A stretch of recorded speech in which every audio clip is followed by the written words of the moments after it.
the Nigerian nightmare and the heir to Drogba, or an overpriced one-season wonder who's all brawn, no brain? Just how good is Victor Osimhen?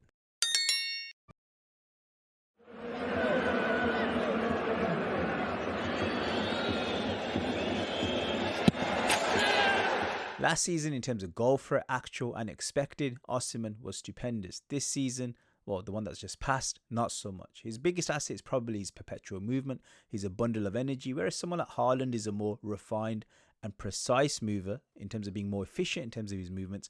Osimhen is he's a maniac. He's an Andy Cole. He's someone who's going to miss a lot of chances, relatively speaking, but always seems to get in on goal. If he's not spinning off centre-backs, he's dropping deep to make a wall pass and then spinning off, surging towards goal. He's also got great reflexes from crosses, and that allows him to stretch and get to chances that he shouldn't. What's particularly striking about him is that he can pull off quite audacious moments inside the box, crazy touches and volleys which remind you of a Drogba or even a Batistuta. Forwards who are capable of insane technical flourishes despite being very powerful.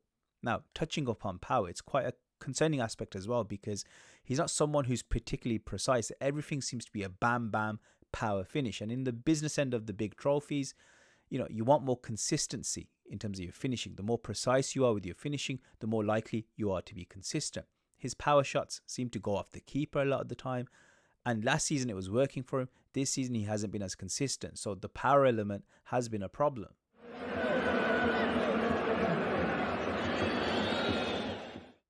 So in terms of his dribbling, Victor Osimhen is a striker who runs the channels. He carries the ball often. He can be awkward in tight spaces, hence he's at the lower end of the successful dribble completed percentage scale compared to other elite forwards. But on the plus side, he's explosive. He can push the ball into space when defenders get too touch tight. When he's bearing at an angle, he's got that Darwin Núñez-esque vibe. He can shove, barge past defenders and muscle his way towards goal. He protects the ball pretty well. And at times the first touch can be pretty good and deceptive. And he does have tricks up his sleeve. It's just he's got that slight air of being clumsy at times when it doesn't come off. Obviously, a different tier of dribbler. Benzema looks way more in control of the situation, but it's probably worth noting, even the likes of Drogba looked quite raw into their 20s, but they gained refinement as they got closer to the age of 30. So Osimhen could improve his technical proficiency, but is he too bulky? Does he have the sort of fleet of foot that a Drogba did in terms of his ceiling? That remains to be seen.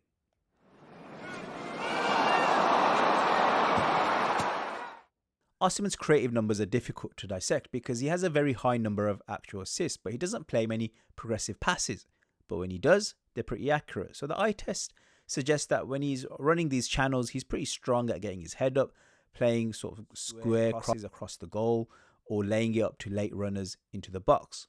Hence, he is able to generate assists. But in terms of pure killer passes that you'd expect a number 10 to do to unlock a defense, he doesn't really perform a high volume of those type of passes. So he's no Firmino, but weirdly when he does try and hit clever deft passes first time and split defenses, or even when he hits raking through balls between a centre-back and the nearest fullback, he pulls them off. So there's an eye for a pass here and a solid underlying technical execution in Osimhen's locker. I don't think this is a go-to facet of his game, and if it was, it would take away from his constant harassing high-energy goal threat type of profile that he's renowned for.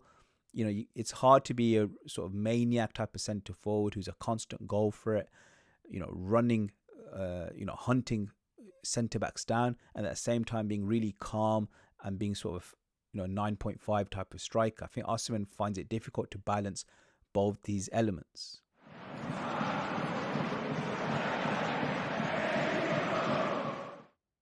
Osimhen's defensive numbers look solid rather than spectacular, but the eye test is impressive. He's the type who chases lost causes, is an intimidating presence, is aggressive in the way that he presses, and he's not afraid to throw in a slide tackle when needed, and that makes Napoli's press, or did make Napoli's press, effective. I think if he's playing for a team that he's motivated for, he's going to really put his body on the line. So he's a modern manager's dream in that sense. I don't think he's someone who's going to need his hand held in the press. He's not a Kane, he's not Ronaldo who's going to run out of steam and force his side to sit back while the opposition builds up easily. He's got that aggression, he's got that aura, in my opinion, to put himself about. Not quite Cavani level in terms of work rate, but he's a warrior. He's also going to be an asset from set pieces when the side's defending, if you also want to use him in that sense too. Although I'd recommend he's used as a lone man up front to be found on the counter, but he can put a shift in if needed in defence.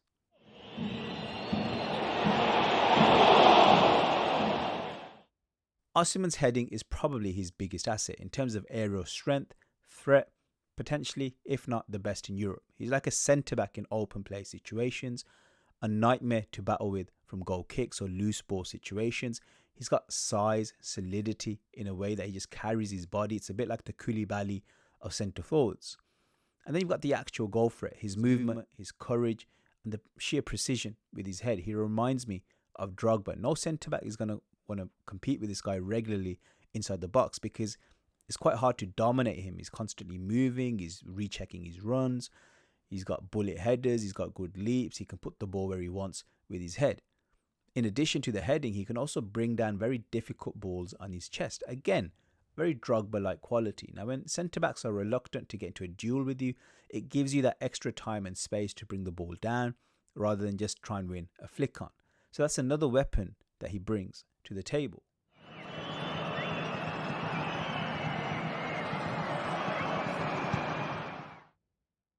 Osimhen produces a lot of crosses due to his tendency to drift wide and run channels, but the low accuracy rate can be explained by the fact that technically he's not that accomplished and refined a ball striker as some of the other players on this list. He's often isolated in these wide situations, so when he does put the cross in, there's not many players, who are going to get at the end of it, particularly if it's in the air.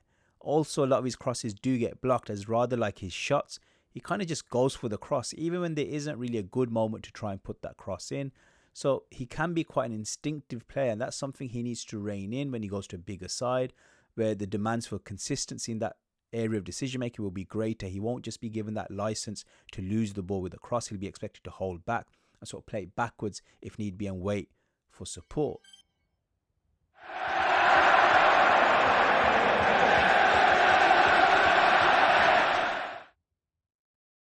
Osimhen's long passing is excellent. He loves to ping the ball from one side of the pitch to the other, and he hits it with such zip and yet retains control over the pass. Technique, solid, really gets over the ball, and the amount of time that his foot stays in contact with the ball is just right, as well as the angle at which he sort of sides his way into the ball.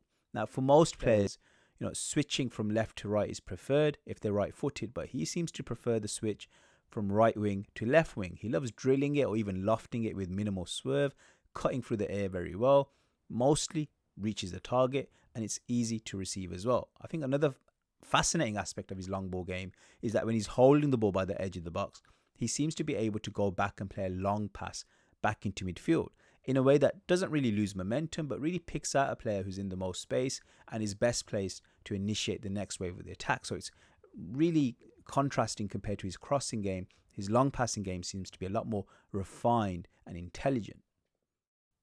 Tactically, Osimhen is a mobile number 9. He's a bit of a George Weah type of mould of striker, run the channels, ferociously combative inside the box. Is he as technically refined as a Weah? Is he as capable as long distance as a Batistuta? No, but he is good at getting his side up the pitch, even if he's not as rampaging and devastating on solo runs as a George Weah was. He's a bit more simple in terms of his build-up play. In terms of teams that he would suit, tactically, well, he's been linked to Arsenal. Now, if I'm looking at Arsenal, do they need a player of his aggression up front? I think the answer to that would be yeah. He's got that presence, he's got that character, and he's proven at Napoli that that type of centre forward can play in a sort of technically proficient type team where there's a emphasis on possession, and he doesn't look out of sorts or an ill fit with that type of team. He's got the simplicity in his link-up play, but also the high-end ability to hold ball in difficult type of situations, and enough of an IQ, I think, to join in with play and then get back out of it and then be that presence in the box that's needed. I think Arsenal are also a team that can put good crosses in. For example, Ben White is quite good at going on the overlap, putting crosses in. Calafiori's got a great cross on him, so if they work a situation where he goes out wide, or if they bring in someone like Marino who can rotate into wide areas, put a cross in, Osimhen's the type of striker who will get on the end of that. The other team he's been linked to is Chelsea, and I think he's a very sort of Maresca type striker in the profile that he's looking for.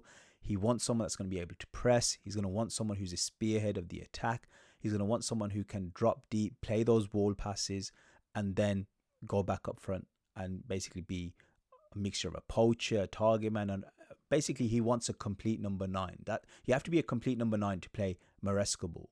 I think he would be a good signing for Chelsea. It's just, is it the right signing to make, bearing in mind where the holes in the actual squad are? That's what would concern me.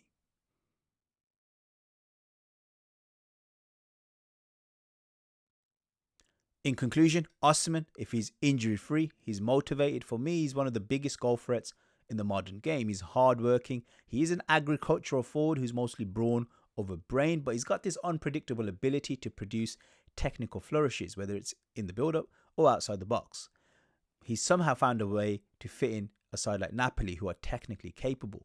So that makes him a lot more versatile than anticipated. You could see why even managers like Arteta would be interested in. In terms of ceiling, do I think he's going to be better than Drogba or Batistuta? No. But could he be one of the better, more effective strikers of this current generation? Yeah. And there's enough in his game to impact the biggest games in Europe in any league. So unless something drastic happens where, he really breaks down in terms of his body, it'd be difficult to envisage him not being world class by the end of his career if he's playing in the right type of project, at the right type of level. Anyway, hope you enjoyed this video. If you want to see more videos from Serie A, League One, Portuguese league players, do stay subscribed to our Patreon. If you want to see the full video of this Victor Osimhen analysis with clips in it, also check out our Patreon. Hope you enjoyed the video. Please like, share, and subscribe. Goodbye.